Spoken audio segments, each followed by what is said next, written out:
Yes. So the recording has been started. First of all, thank you so much for taking the time out to have this session. I'm super excited regarding HMO because I think the credit goes to Mirza that he's telling me about HMO for quite some time, and I couldn't able to focus on it. But now I think some of those, the my clients, they are asking about what is happening in UK. So I thought, why not?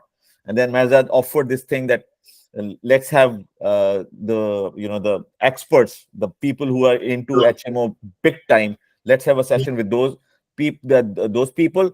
Then we can start getting some inquiries, and let's see whether we can have some conversion in the coming future. Great. So Well, over I mean, to you. obviously, Mez is a very good guy. He knows exactly. He's got brilliant contacts, and he knows exactly what it's all about. So, I'm really privileged to be part of Mez's team to be introduced to you, Machine. I really am. So, I was just telling you off air.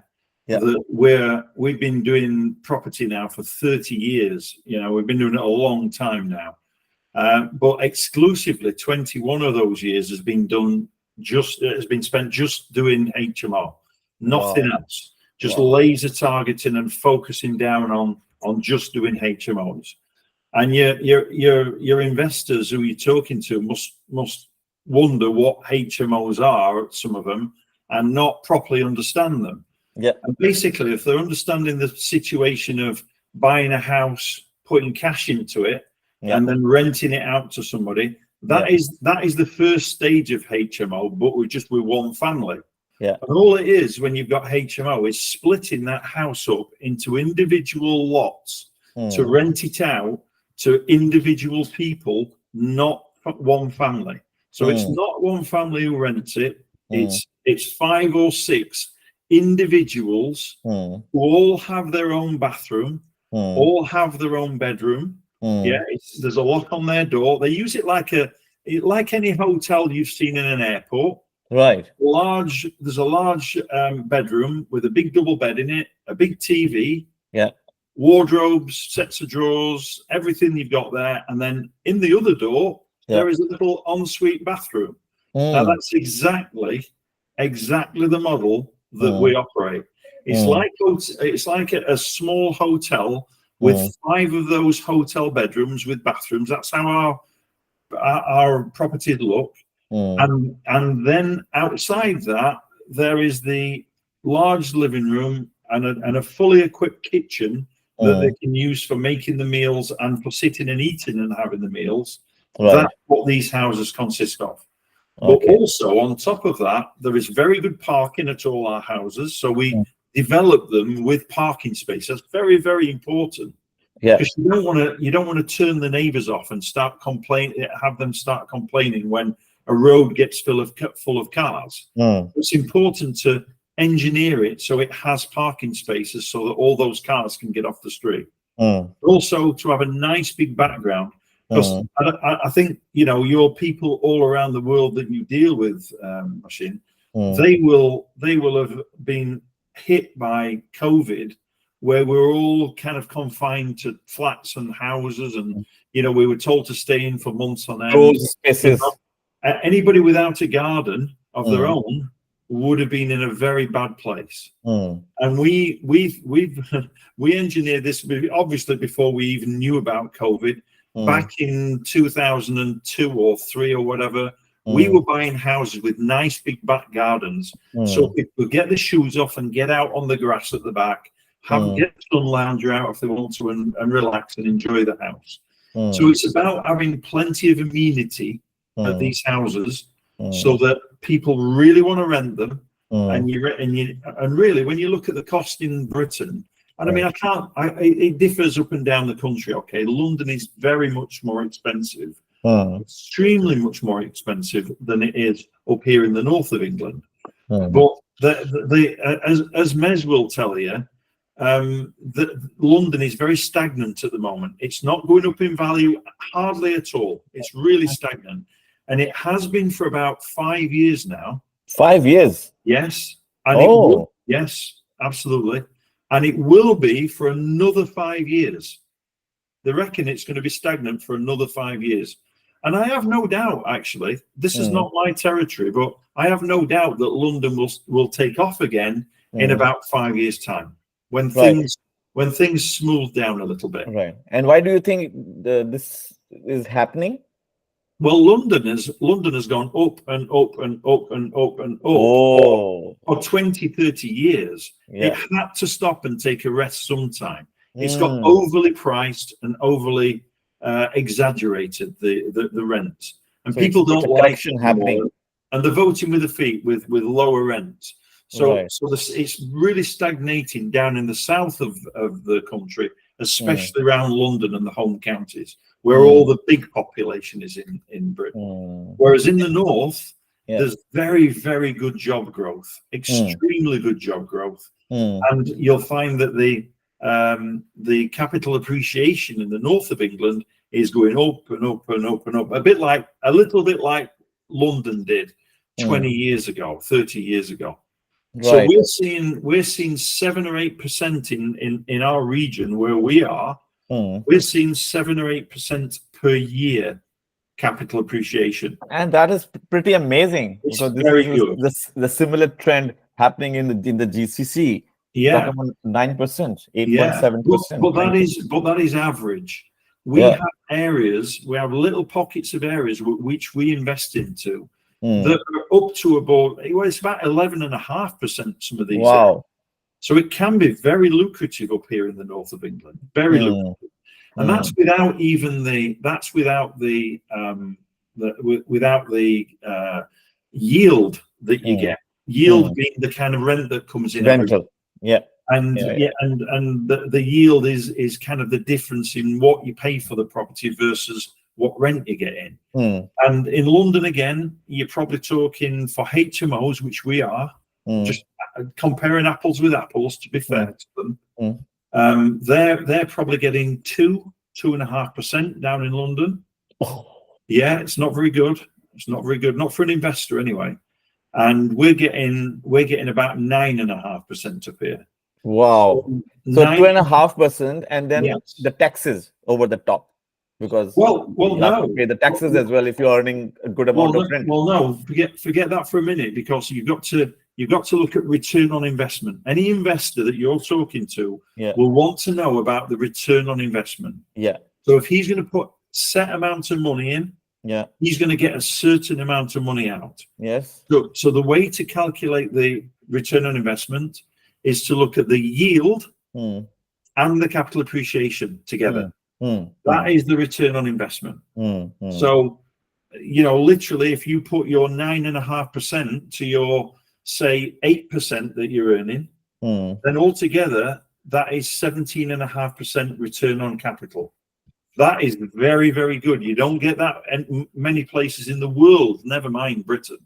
And you see, you've got to compare it as well, because the UK is a very safe place to invest, an extremely safe place to invest. The rest of the world is looking to the UK and other good countries around the world. And we are thought of as probably top 5 in the world places to put people's money.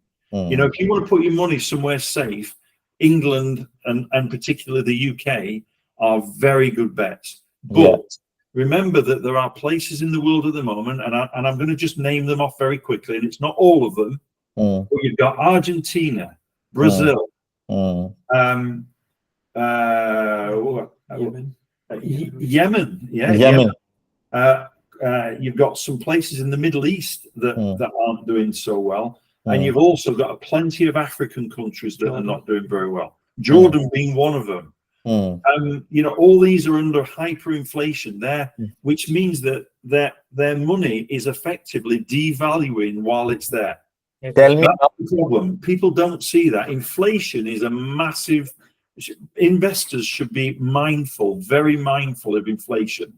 It's a very big deal. But if you own assets that are going up above inflation, that is the place to be. That is exactly the place to be. And with it being a very good, England has, even a lot of European law is based on English law. Yeah. English law has been around for 400-500 years. Yeah. And, it's thought of as a very, very stable place with very good laws to protect citizens. And it's a very stable place. You really don't get much. I mean, I know we've got the odd, faction kicking off in the UK at the moment, but it's nothing like other countries. Nothing like other countries. So just to sum up, you've got a stable environment. You've got a law system based on 400-500 years of law, and you've got property ownership that's very, very highly revered in the UK. Nearly everybody in the UK owns their own property. A lot of the population owns their property. If you look at Germany and Berlin, about 15% of people own the properties. Only? We're more like 60% of people own properties. So it's a very big contingent of the UK are buying into that commodity of buying their own house. So, not only have you got a very stable economy, very stable country, stable laws, you've got really good capital appreciation, you've got really good yields that together make 17.5% return on investment for your clients. So it's a very stable place to put your money. And with the only reason we can give that kind of, I mean, you'd normally be earning in the UK on average about 5% yield at the moment. However, we're making 9.5%. How are we doing that? By doing the HMO model. Now, I've already started explaining to your people who you're going to share this with that the yield is 9.5%, which is excellent. And we're doing that because you've got 5 or 6 individuals that are all paying a fairly good rent here that's miles more than the house would get with a family in. Let me give you an idea of what happens in this part of the world, in the north of England. So the average house probably rents for about £700, and the builds are around £400.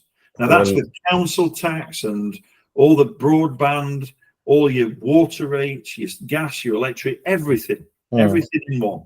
So you're probably talking about £400 for that, including your council tax that you get.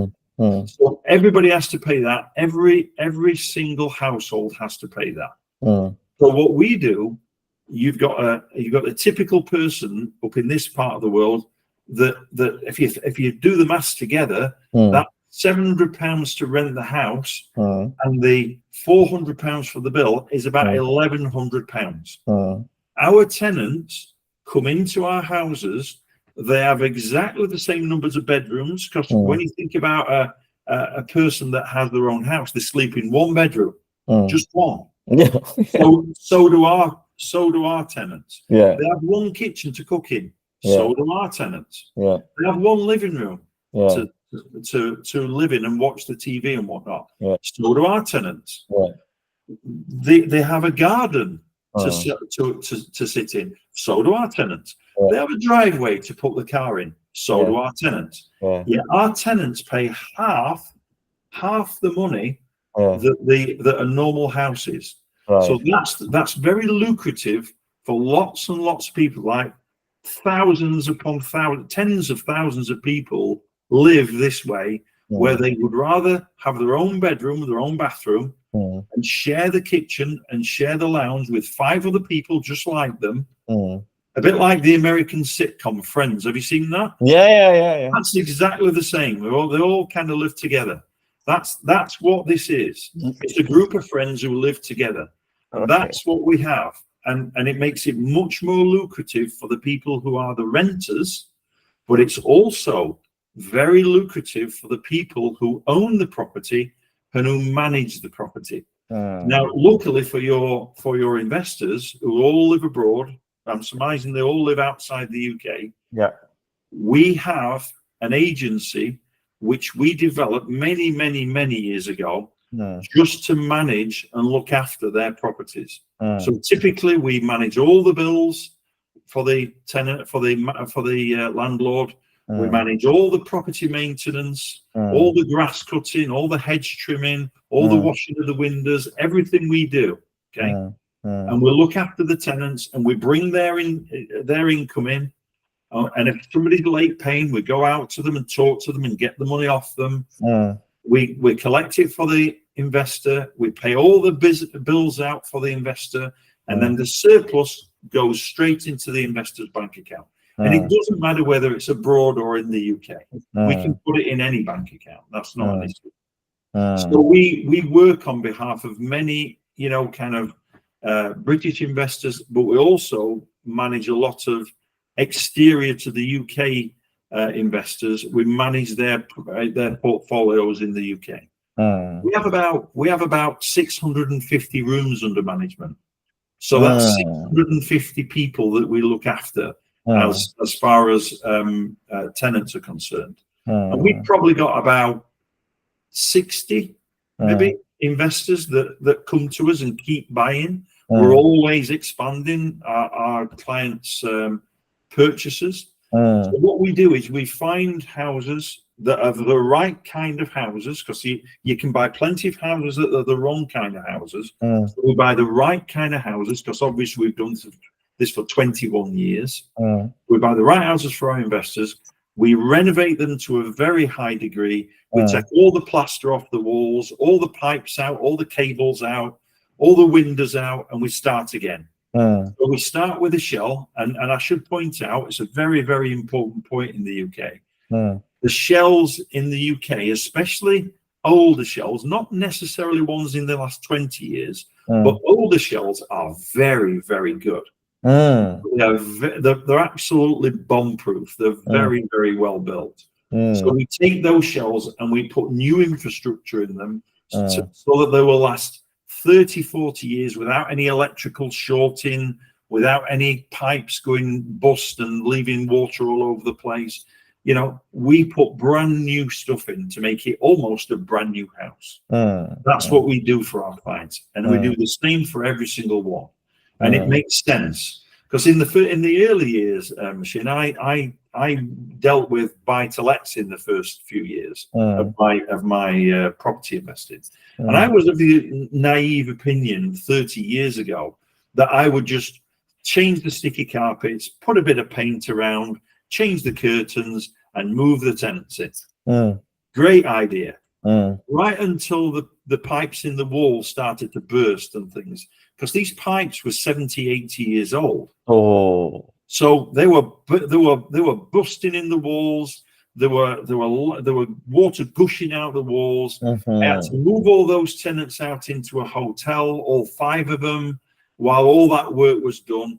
And it takes a long time to deal with burst pipes and things, because when burst pipes go off, there gets a lot of water inside houses. So I had to get around all those problems in the early years, and I realized it was the wrong way. Got to change all this old infrastructure and get new infrastructure in the house, because the shell will probably, the outside shell of the house will probably last 200 years in a lot of cases, and more.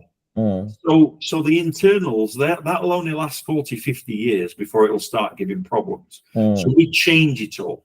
Then when we changed all that, we put all the new carpets in, all the new curtains, all the new furniture, so all the new TVs, all the kitchen, rig it up with absolutely everything. It needs to be a perfect kitchen to work with.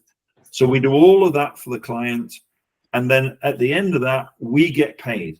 We do all that work for the client, and we don't ask for a penny before that's the case. We get paid at the end when we deliver it to the client. Now, your clients need to be able to buy in cash. They really do need to buy in cash. That's the only way to do these. Right. It's quite difficult for your clients. Not impossible, but it's quite difficult for your clients to get mortgages in the UK. Yeah. Mez will testify to that. It's not impossible. It's not impossible, but it can be done. But it's difficult. Yeah. It takes a hell of a while, and you'll miss all the good deals if you don't have the cash. So you need cash to buy. Once you've got cash, we can do all this work for you, and we can get paid at the end for doing the work. And then once you paid us for all of our work for this perfectly formed new house. We can then pass it over to our lettings department, and they will go and find the tenants for the client and bring them in, make sure it's homely, make sure they're paying the rent, and make sure that the house is looked after. And that way, you look after the tenants and give them a really good experience, and they'll always be happy to pay the rent to the landlord then. And that's what we do in a nutshell. So we're what's called turnkey, literally turnkey. We've got everything that your clients need. Wow, wonderful. What a wonderful way you have explained everything to me. And I think you have answered a lot of my questions. I still have got few, but I think you have answered a lot of questions. No problem. I think the number one thing was the credibility in terms of, how many years of experience you have got, plus the detailing you are going in order to make sure that the house would remain there for years and years and years. Longevity in property investing is everything. Yeah. Anybody who's thinking of coming in for 2 or 3 years to make a fast buck, that's not the people that we're looking for. We're looking for people to part the money, and it'll grow and grow and grow and grow. And that's what we do for our clients. Yeah, and plus you have told me about the tenant experience. That is the key thing, because the person who is the end user, if he or she doesn't enjoy living there, you've got to look after them. Yeah, then it means that no matter what you do, that person will not going to give you money, or maybe he will give you the money one time, but he will not come back to you and give you more money. He won't recommend repeat customer. Yeah, he won't recommend his friends. And we rely on a lot of repeat customers. We get a lot of repeat business in our business. We really do. Yeah. Because property has to be for end user. If it's not for the end user, investors are just probably the middle people, right? So they're not living there. So not I always say it. If the investor, I always say it to investors. It's not us who pays the money to the investors; it's the tenants. And you keep them happy, and they will look after the landlord. They really will. That's a very, very important point, because in GCC now there's a lot of these off-plan kicking off. So we need to make sure that the developer who are going to develop these properties, they're going to deliver it as good as possible. So the people who are going to rent it out, they will really love that place. If they will not love it, then it means that the property hasn't got any value. They failed, haven't they? Yeah. No, good stuff. Okay. But when it comes to just one final thing there, Machine. If you look at the actual deal for the investor, and you look at the deal for the tenant, it's very important to understand that we must be, the investor must have somebody they can rely on to do all this stuff for them, and to make sure that it's been done really, really well, to code, to the satisfaction of the tenants, to the satisfaction of the local authorities, the councils in England.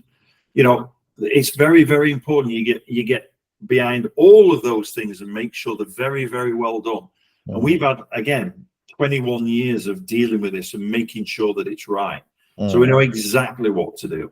And the one thing we should touch on, Machine, is the fact that your clients, your investors abroad, should understand that the reason why HMO is so good, and this is washed over a lot of the time, is because you've got 5 individuals there. If one of them doesn't pay the rent, it isn't that all of your money has gone missing as a landlord, because if you've got one family in there and they don't pay the rent, you've got bills piling up, which are the gas, the electric, the water, the broadband, because nobody's paying them. So you have to pay them.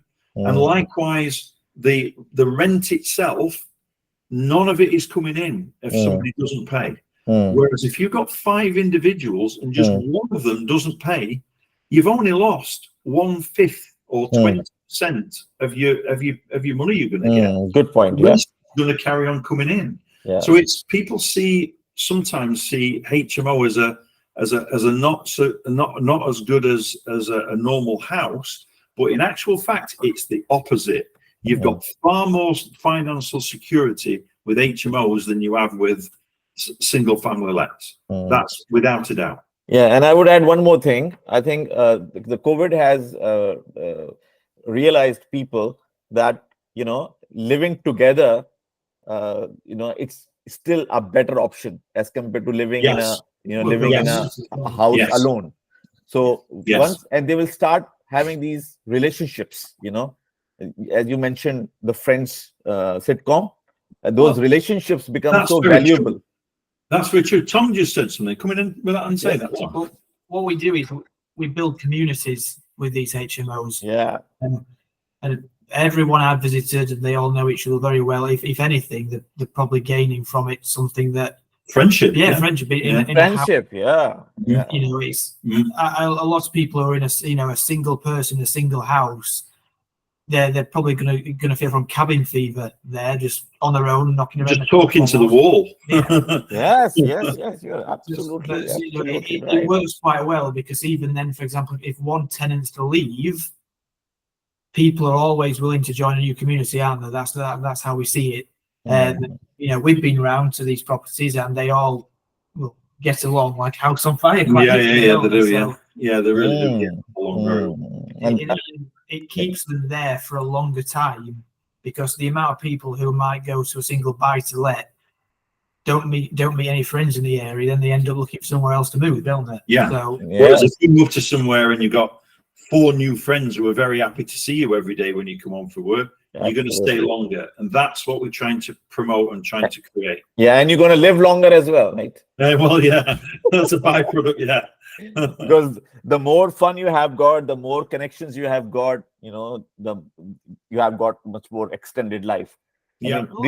Recently my daughter started her school in Stroud, and for her A levels, and this is the biggest concern we have got, that who would be your friends, because like initial few weeks are very important for building those relationships, because if the friends would be there, then she would be super excited to go to the school. Otherwise, it's an hour journey, and it's not easy. So we just want to make sure that she'll make the friends pretty soon. So as you rightly mentioned, communities, and I think that is a very strong part. It's a very strong byproduct. Yeah, it's a very strong byproduct of what we're producing. Yeah.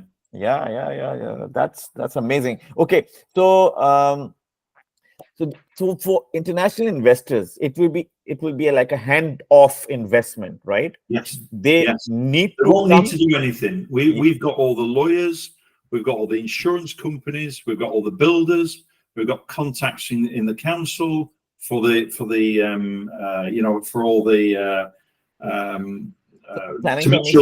to make sure the planning and the rules are kept. And also, we've got all the architects, we've got the structural engineers, we have everything under one roof. So if an investor wants to buy something in HMO, do they need to travel? Then do they need to come to UK in order to buy that property? Or they can buy it? No, not at all. They can buy it from abroad, that's fine. They can buy it from abroad? Yes. We've got so everything is digital in terms of, title deed and stuff like that? When our solicitors have to do very good due diligence on the kind of money that they're getting, they have to prove that it's come from a certain bank account and that it's been there for a little while. That's the kind of things they do due diligence into, because the British government make it so. They've got rules, anti-money laundering rules, they call it, and they have to check it out properly. But the solicitors are in charge of that. They do that. The client doesn't do anything. They don't need any work from the client. All right, the client might have to provide some documentation, some bank. That's the only involvement that they will have. Right. Okay. So will these properties be like freehold, or will they be leasehold? Absolutely. And I'm going to say something to your listeners and your audience that you're going to probably play this to. make sure when you buy in Britain that you buy on day one that you own the property. It's no good buying an off plan where, you know, you put it into a developer and that developer goes bust and you've struggled to get your money back then. Please don't do that. You want to be buying the asset in your name or in your company's name. I'd recommend a company, actually. It's better for tax in the UK. But I'd recommend you buy it in a company name. And from day one, when you're dealing with us, we put that property into your name from day one, the shell. And then we start working on it on your behalf. So it's your house or it's your client's houses from day one. That's very, very important that in the UK. Right. Process, say, from a start, once the developer, Jeff, get the money, it's a quick process. I would say about 12 weeks. Jeff, is that correct? It's about 12 weeks to receiving their house back. Absolutely finished. Yeah. So from day one to week 12, the end of week 12, they've got a fully refurbed house, right up to the curtains, carpets, and everything. Even the furniture goes in that time. Right. Okay. But you also have got like ready to buy properties as well. From time to time, yes, but that's not our speciality. That's probably only 10% of our work. Right. The other 90% is off plan. But again, the shell is in the client's name on day one of starting to deal with us. Okay. And you identify those areas first, or the locations, right? Yes. And identify certain properties, and then you will present it to the client, and they say these are the few options. Yeah. Where would you like to it's move like forward? a prospectus, and it's like we give several prospectuses to our clients, and Right. each one of them is slightly different. They're all very similar, but there's slight differences in between them. So we let the client choose what they want, and if they want advice from us, we'll gladly give it, but we don't push it on them. We like them to make their mind up, and if they need help, then they ask for it, and we'll give it. Okay, so the rental return you mentioned, 9.5%.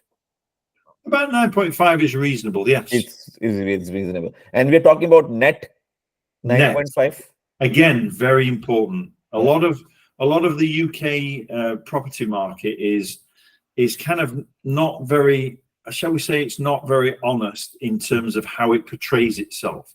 So there's a lot of them saying, okay, I can get you 12% on that. And when you look into it, that's the gross figure.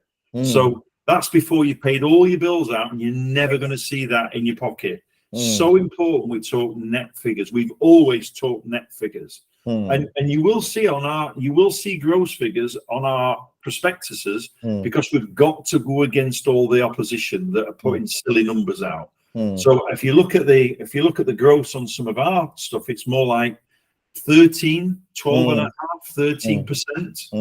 But we're delivering 9.5 net. That lands in our clients' pockets. Okay, yeah, because this is such an important point.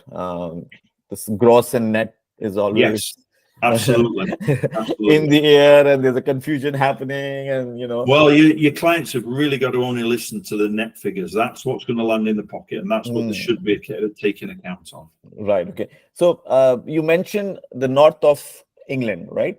So specifically, which areas you're focusing? Are you talking about east part of north, or are you talking about west part of north? Your clients, if they know anything about the UK, would know certain cities in the north of England. So places like York, Leeds, yeah, Manchester, yeah, Liverpool football, Nottingham. These are all northern cities in the that are quite sizable cities in the north of England. Right. And we are a city as well. They are the better known ones. They're the really big cities that have had several hundred years of growth to get known and notoriety from their football teams, I have to say. Yeah. So football. Yeah. So, but we are a lesser known city, but we're a very important city. We have probably the best transport links in the whole of the country here. And we also, if you look at Edinburgh in Scotland, and you look at London, you come straight the way to the centre. That is Doncaster. So we're central to the whole country. And if you look sidewards, where the sea is either side, the sea at Liverpool docks is where all the shipping comes in, and Hull docks, that's a very important one as well in the north. They're two of the biggest ports in the north of England. And you zoom in from either side where the sea is, and you come inland, bang, that's us as well. So we're both central to the country and central to the height of the country. So if you drew across, that's where Doncaster is, and it's brilliant for distributing goods up and down the UK. So what you'll find is that places like we all know who Amazon is, don't we? Yeah. And this is what I was about to say. Amazon must have got something there. I think even your clients in the Middle East must know who Amazon are as well. The whole world knows about Amazon. Yeah. So it's a big company, and I mean it's a behemoth of the company. It's one of the biggest companies in the world now. However, in Manchester, they've got 3 big warehouses for Amazon. In Leeds, there are just two big warehouses for Amazon. In Doncaster, there is 9. 9. And there's some of the biggest ones that they make the other cities ones look like postage stamps. They are massive. The reason why a multi-billion-pound company like Amazon is coming here is because they cannot ever take this away from us, by the way. They will never take this away from us. And that is, we have a geographical position, equal distance in every direction. So we are that hub. And that's what's driving Doncaster, where we are. And it's not just Doncaster, it's Rotherham, Barnsley, Sheffield, it's Wakefield, Scunthorpe, Doncaster. So all this, we operate in a big area. We're based in Doncaster, but if you go out to Barnsley, Rotherham, you go out to Scunthorpe, you go out to Wakefield, we're central to all of that. So it's about a 500 square mile area we operate on, which is a big area. But we're only, when you think about that, about 25, 30 miles out from wherever we're going to star out from our headquarters. So it's very lucrative because it just happens to be probably one of the top 2 or maybe 3 capital appreciation places in the country. We're certainly in the top 3. I would argue we're number 2, but we're certainly in the top 3. So it's not only is it geographically great to have your business and have your houses here, because there are a lot, of course, if we well, I say gradually, it's more like rapidly. If we're rapidly growing to be the biggest, distribution place in the whole of the UK, then there's more and more workers come here, and that causes a problem. There's nowhere to live. So if we're so what is the population growth in last 3-4 years? Massive, huge. Well, what do you think 9 Amazon warehouses have done? There's usually around 4,000 to 5,000 people work in these Amazon warehouses. We've got 9 of them. Do the maths. That's 45,000 people just in Amazon. And there are lots of other players who put their headquarters up here. Next, Unilever, and all sorts of people are bringing their whole shebang up here. Lidl have just brought their headquarters for the country up here. So there's a massive Lidl warehouse up here, and it's about 1 million square feet. Amazon have here in Doncaster a 1.2 million square feet one, an 800,000 one, and another 800,000 one. And that's just part of their 9 that they've got. They are massive. You could fit about 5 football fields in an 800,000 square foot one. They are. I can imagine. They're huge. So we're bringing all these people in. They need a place to live. That's the crisis we've got here. We're not building enough houses to house them for the growth of the area. So that's why we're doing something about it. So we're building these houses, and instead of building 5 houses for 5 families, we're building 1 house for 5 people. And it's really stoking that number up that need it. So it's a very, very, it's a win-win all the way around. And Doncaster Council thinks we're the blue-eyed boys. They love us because we're solving a problem for them. We're doing it in a quality way as well. There's lots of people building HMOs up and down the country and not building them very well at all. You can imagine with 21 years of experience at this, we do it very, very well. Okay, so and we can even show some examples on some photos for you. Yeah, definitely. That would be the next question. I'm asking that. What about the payment plan? I mean, how soon they need to pay the money? Well, first of all, they've got to buy the shell, and we don't really have a great hand in that, other than making sure it all happens and making sure we control the solicitors to make sure they do this and make sure they do it quickly. So imagine, Machine, if you were the client, we would identify a house for you. You would say, yes, I like that house. I'll put a 5K commitment fee down on that house so it doesn't go to anybody else, and it's mine. And therefore, we hold it for you while that goes through the sale. You own it on day 1 then. Then we can start some serious work on the house for you. And we ask you as the client to put down 50% of the refurb costs. There are plenty of players out there that want 100% of the money sent into them. We can't spend it all at once. We have to do things in sequence. So we can't spend the money all at once, even if we wanted to. So we only ask for half of it so we can do that phase, so we can build half of it for you. And then when we're halfway through, around halfway through at the 5-week point, we'll ask for another half of it. And then we'll do the other half of the refurb so that it's finished. When it's finished, and here's a hand in the air, we charge £15,000 for all of our work to do all of this stuff for you. And I don't want to really go back through all that list of things that we do for you, because it's a lot. We do all of that for the 15,000, but we build the 15,000 into the deal. So the price your clients see is the price they pay. There's no more to pay to us. The only things that we can't pay for your client are, number 1, the stamp duty land tax. Now, the stamp duty land tax is charged by the British government. It's not us, it's the government who charge it, and the money goes straight through the solicitor, straight to the government. So stamp duty land tax, usually about 3% of the value of the property shell.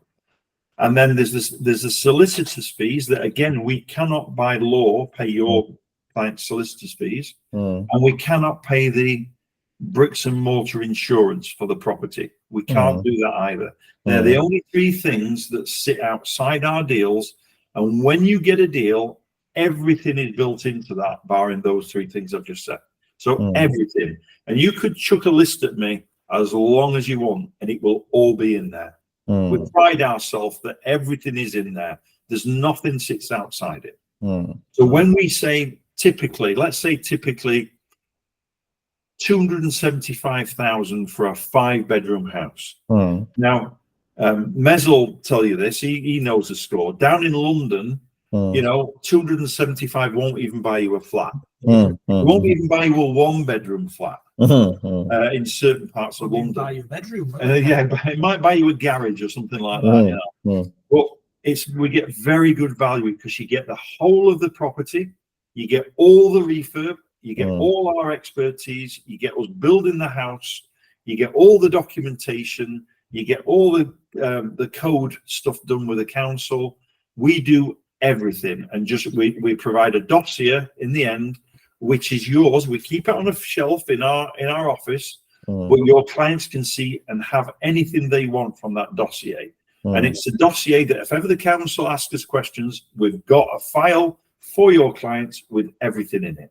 So we're very professional in the way we run things. So your 280,000, your client's 280,000, that's made up of the shell, 2 halves of a refurb, a furniture pack at the end, and our fee, and it's all built in to that £275,000. So they get all of that for a kind of a bargain basement kind of fee.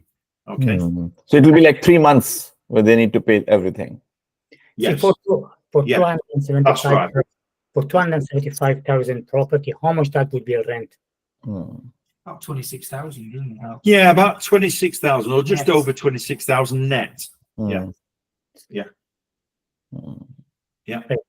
But see, if you know HMO most then, someone buy a property for £275,000, see the rent, not the net. No, your rent might be £1,000.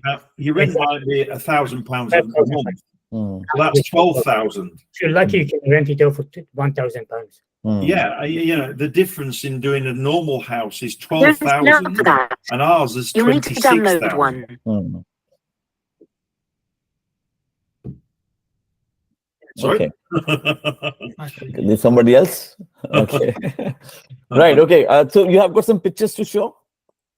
You can share your screen? Yeah, we can. Do you want to pre and post? Say again, sorry? Pre and post. So when you bought the shell, and then you know how. Oh, by the way, I should have said that when we're doing the refurb, right from day one, your client gets a set of photos of the house as it is, and then every single room and every single part of the garden, you know, the roof space, everything is photographed, and then they stand in the same place every week and take the same photograph to show the progression. Right, so you get your clients every single week through those 12 weeks, they'll see how the property is progressing. Yeah, that's what we do for all of our clients, and we always have done. Good stuff. Okay, so you got something that right now you can, you know, share on the screen. I think we will do some. Do you mind if I swap seats for you? Come I'm fine. You're okay. Yeah. I believe we'll have some in here somewhere. Yeah.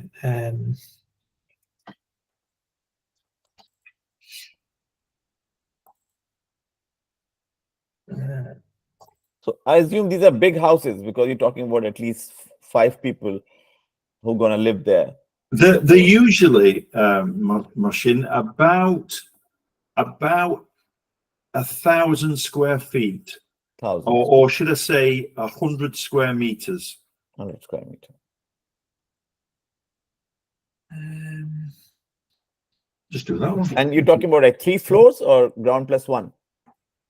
Are we talking what, sorry, Machine? The floors. So it's ground plus 1? Yes, it's 2 floors. Yes, 2 floors. Yeah. 2 floors. Yeah. I do have there's some better ones in here actually. Trying to have some good ideas, but it's just been a little bit slow. Yeah. Just you know, one example would be enough, and rest you can share through WhatsApp. Yeah. So I'm going to share. These are the before ones here. So here we are. So these are properties that are currently being refurbished. Well, this shows the refurbishment stage of them here. So that's a 2-story one, as you can see. No, you need to share your screen. Oh, yeah. There we are. You should be able to see that now. No. Yes. Oh, okay. Yes. So it's in Doncaster. So yeah, that is in Wakefield area. This one. So it's literally about 2 miles from the Doncaster area. Okay, 2 miles, right? Okay. So this is when we started to take all the walls down and take all the plaster off the walls. Yeah. So this shows mid refurb. There we are. You can see. And then what's so we even take all the chimneys out of the house and put gallows brackets in. And then what I'll do, structural gallows brackets, is I'll get the pictures of a finished property. Yeah. So that would then want it. Yeah. Here we go. So I'm going to start with it. No, it's not just this one yet. Because it's slow, isn't it? So I just need to get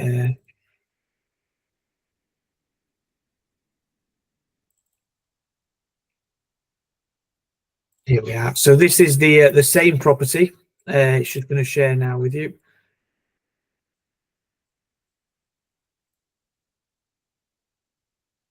When it loads up. There we go. So this is the exact same property after we've refurbished it.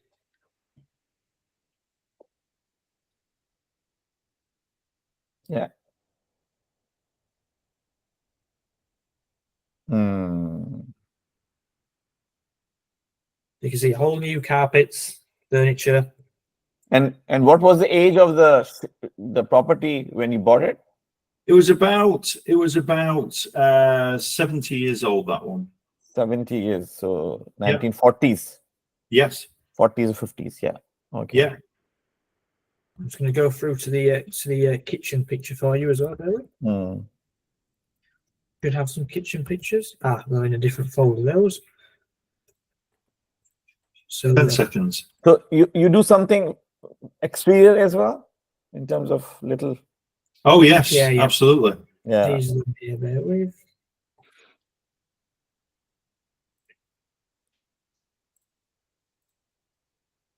Here we go.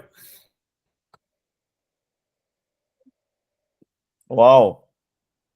Very nice. And why won't let me go any further than that? What about the living room on that one?